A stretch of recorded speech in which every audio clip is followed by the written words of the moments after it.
guys, ang gamit natin 14mm at tanggalin natin itong dalawang board nito, sliding pin nya.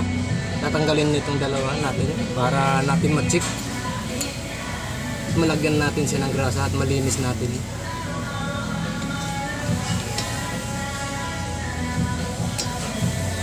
Ito lang guys.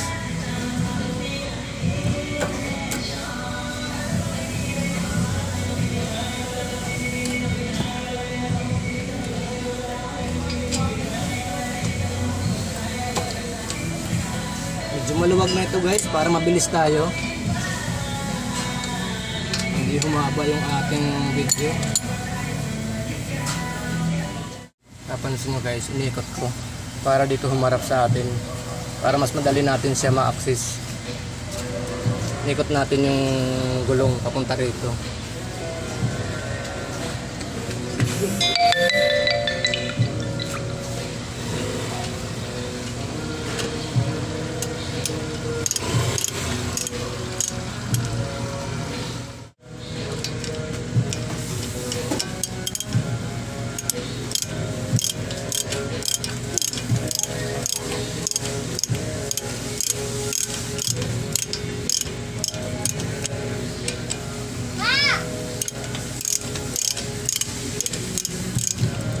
Guys,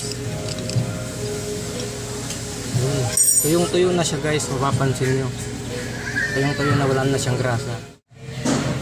Ito na siya guys. Itong may guma, tandaan natin guys sa baba, lilinisin natin ito, check natin yung rubber nito, itong rubber kung okay pa ba. Ito minsan pinagmimulaan ng may maririnig kayo na lagatok. Ito, medyo manipis na yung kanyang guma. Ang gagawin lang naman dito guys, ilalabas natin itong guma. Ilalabas natin siya. Lalagyan natin naman ng tape dito sa kanyang naalis ang ikot ng tape. Kahit anong tape, pwede dyan. Electrical tape or masking tape. Tapos bago ibalik ulit itong guma para medyo kumapal sa konti. Ganun lang ang diskarte dyan guys. Tanggalin naman natin itong isa guys, itong isa.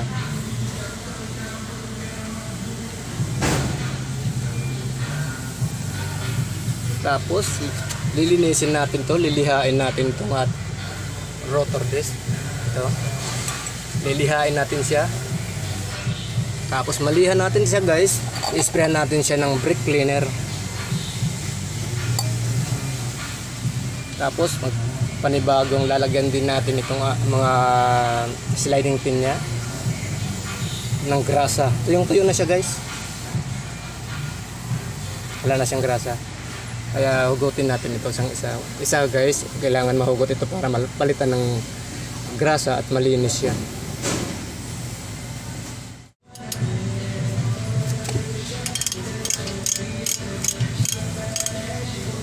Ganun din guys ang diskarte dito.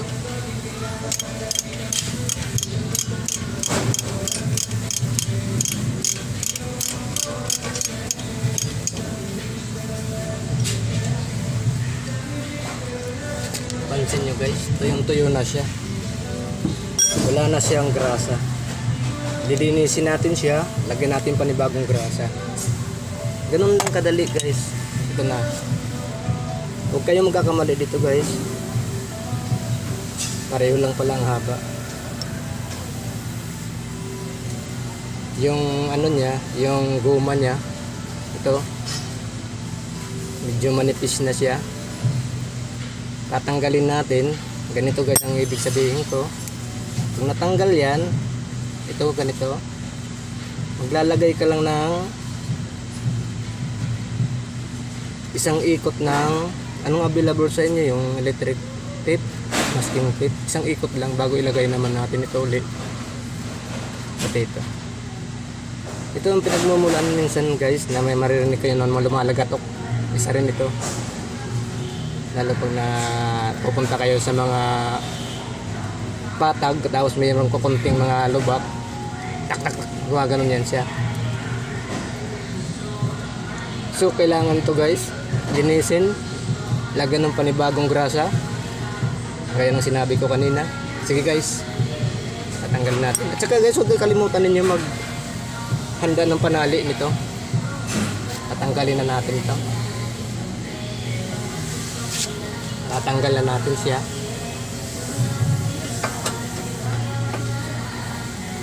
Ikutin lang natin.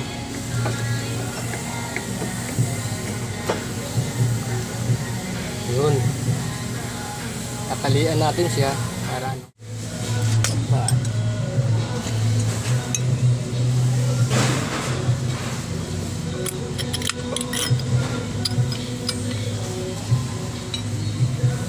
Guys, may guide yan dito. Pugutin na natin. Tsaka yung likod nito guys, mayroon ano, guide din, no? Tsaka mayroon dito bilog. Kikita ba guys? Ito guys, oh. Yan. Ito. Ito guys.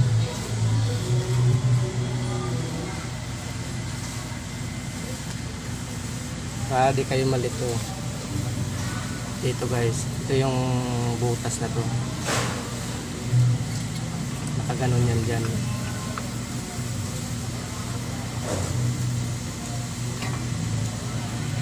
Yan. Dito. Guys. So guys, lilinisin natin ngayon. Ganito rin naman sa kabila ang gagawin nyo kung ang ginawa nyo dito.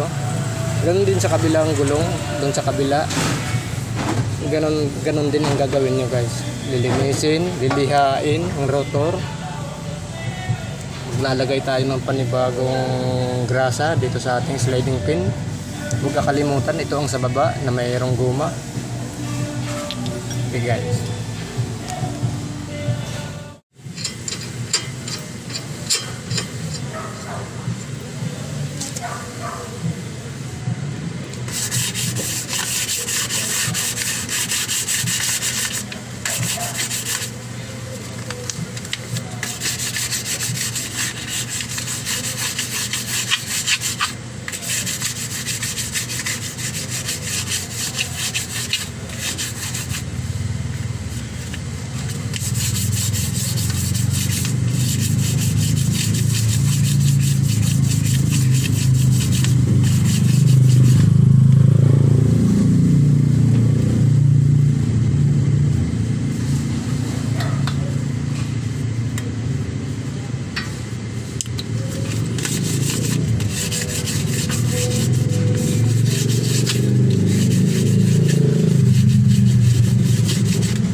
Ang gamit lang natin simple lang guys. Pag wala tayong special tools dito para itong ating caliper piston para umatras doon. Unang gagawin nyo guys, bago nyo i-press ito, buksan ninyo yung sa brake fluid. Kasi pag inatras nyo ito, baga mag-overflow doon. No guys, bubuksan natin yung kailangan guys, buksan natin itong sa brake fluid. Kasi pag kinompress natin doon yung caliper, paapaw ito, go-overflow yan siya, tataas yan. Kailangan lagi i-check habang yung piston ay atin kinokompress.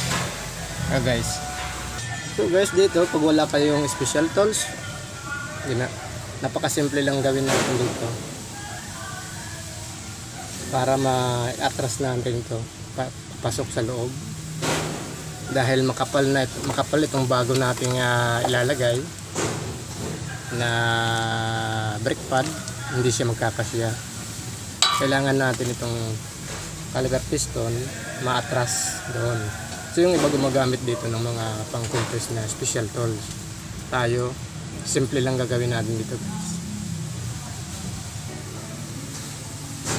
Kuha lang kayo ng kahoy, ilagay lang ninyo dito sa pagitan. Yan. Huwag kayo guys magdidirekta ng ganito, ha, bakal, ikaganon nyo, mali yun. Yung luma na tinanggal ninyo na brake pad, ilalagay nyo dyan. Yan. So gagamit tayo ng dalawang ganito, guys. Yan ang dyan natin gaganyanin, guys. Gaganon natin. Kaya bibitawan lang natin yung cellphone, hindi tayo makaporma, wala tayong taga-video. Guys, ito yung mga paraan, guys, kung wala kayong special tool para makompress natin itong caliper piston.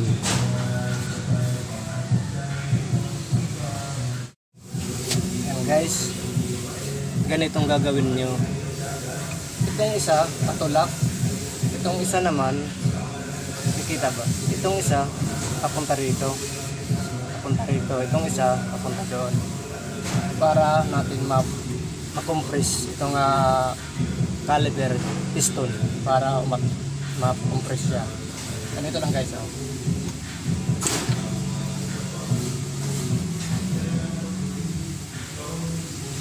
Baliktad natin. Yun, no?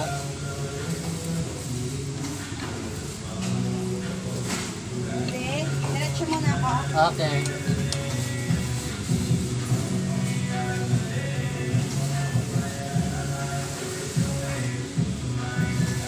Okay. Nakita nyo, guys. Matras na siya, guys. Na-compress na. Ganun lang kasimple, guys, ang ating paraan. Kung wala di na kailangan ng special tools.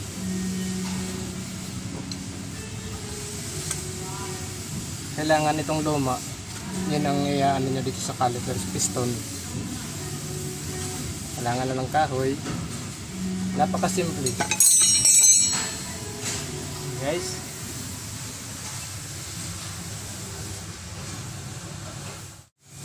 Lilinisin naman natin ito.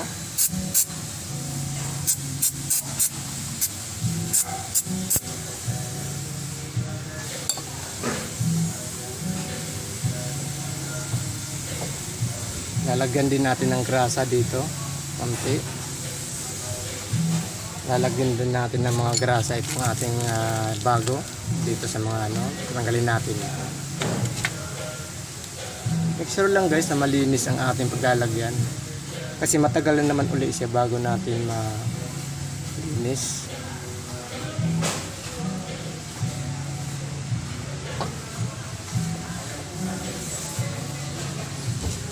Yan natin ng kunting grasa dito, kunti lang, guys.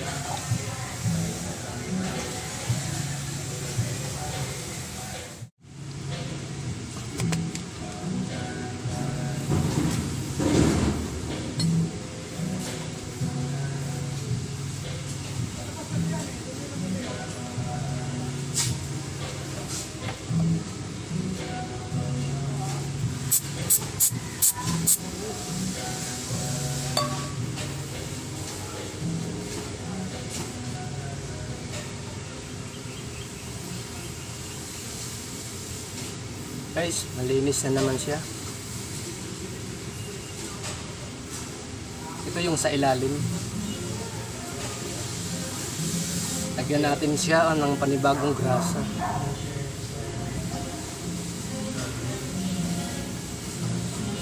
Okay pa naman, guys, ang kanyang guma. So hindi ko na kailangan lagyan pa siya ng yung sinasabi ko kanina na tip. Okay pa siya.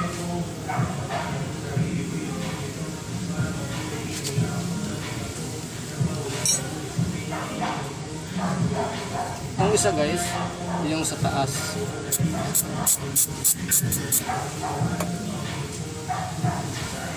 Lalagyan din ito guys ng grasa.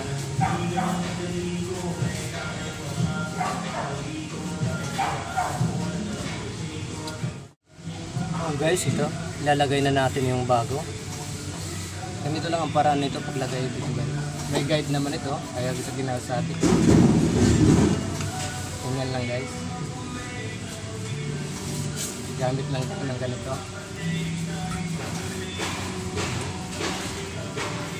Para mabilis.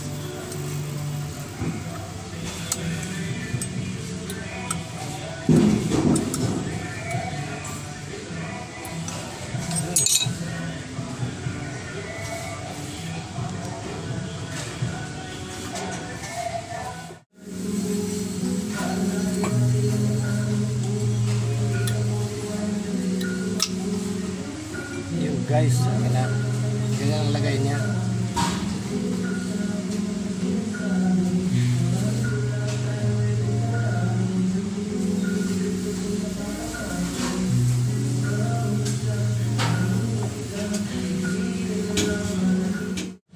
Okay guys, kabit naman natin yung isa. Kunting grasa sa dulo.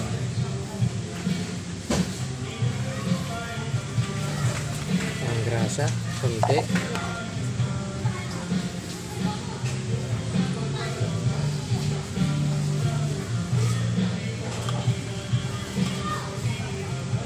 Guys. May guide yan guys. Boom.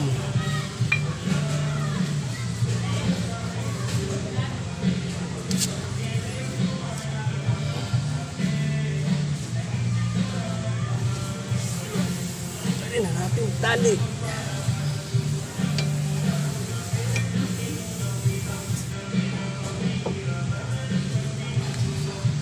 Kailangan guys, may tali kayo. Ganito. Para may alalay, hindi babagsak bigla. Guys, ilalagay na natin yung mga caliper pin niya. Ito sa baba, itong isa sa taas. Lalagyan natin ng grasa.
Kayo, huwag sobrang higpit. Okay. Itong isa naman guys, lagyan din natin ng grasa tulad ng ginawa natin sa isa.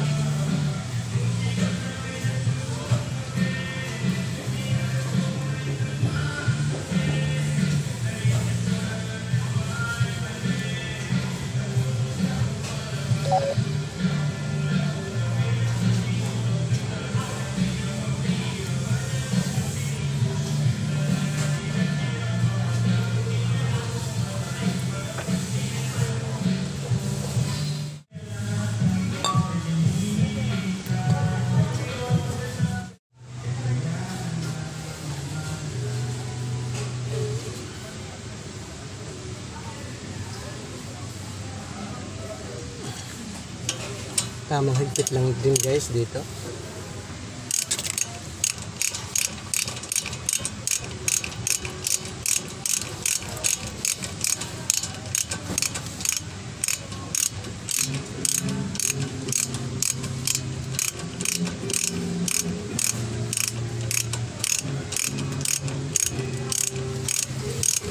Ganun lang guys, simple magpalit ng ating brake pad. Sundan lang ito guys. Okay. Tingnan naman natin guys kung anong nangyari sa ating brake fluid. Tumaas yung guys dahil makapal lang ano natin brake pad. Inatras natin ang piston, caliper piston yun guys. Umapaw na siya. Magbabawas tayo ngayon.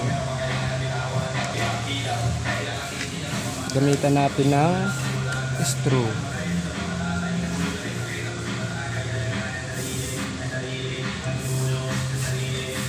Huwag nyo tatapusan saan guys. Ito natin binawas.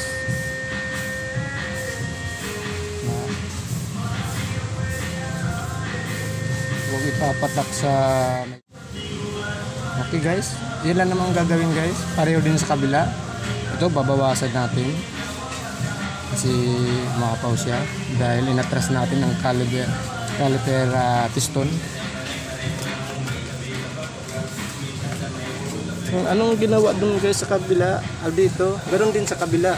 Lihain ito. Spray natin. Cleaning natin siya, liha. Kasi spray ng brake fluid. Ganoon din ito. Lalagay natin ang bagong brake pad. Yun lang guys. Thank you. Hanggang sa susunod guys ng mga video. Kung nagustuhan nyo guys, like na lang, share, subscribe na rin guys. Thank you very much. Hanggang sa susunod na mga video.